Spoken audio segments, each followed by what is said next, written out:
Hello everyone, welcome back to my channel. It's Elle. How is everyone doing today? I hope that you are feeling loved and excited about 2021. I truly do appreciate everyone, and part of one of my New Year's goals for 2021 is to save my funds and save money on home decor and save other people money on home decor. So what I started doing was visiting thrift stores, going back to one of my old hobbies, visiting thrift stores, and of course picking up a little bit more inexpensive pieces.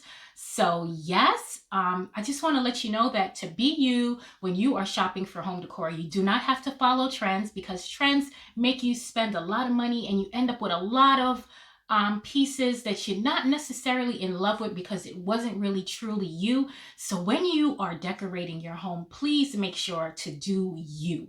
You don't necessarily have to do restoration hardware. You don't necessarily have to do Z gallery. You can mix and match as long as it's not excess, and placement is very important. So if you want to do golds, do golds. If you want to do silvers, do silvers. Mix metals, brass, silvers, gold, mix it in, but placement is everything. So let me just jump right into this haul for y'all. Answer from Target. This was $39.99. Look at it here. You see, it's like a jute, but it's actually cement. A jute textured pattern. Love texture, right? And it is concrete, very heavy. It comes in 3 sizes, and this is the largest size, which was $40. I think this was a really good deal. And yes, this is by Magnolia in Target. Remember in my last Home Goods Target and World Market haul, I showed you this. So I was able to find this one.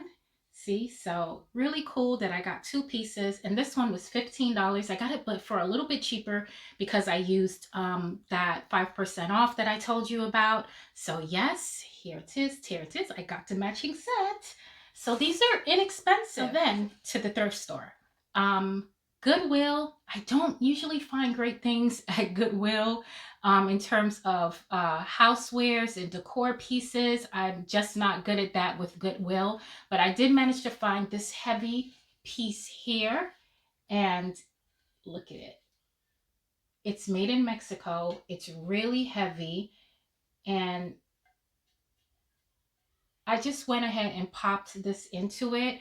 I am going to really, I bought it for the shape of it, so I am gonna like really chisel this out maybe and see what it turns into.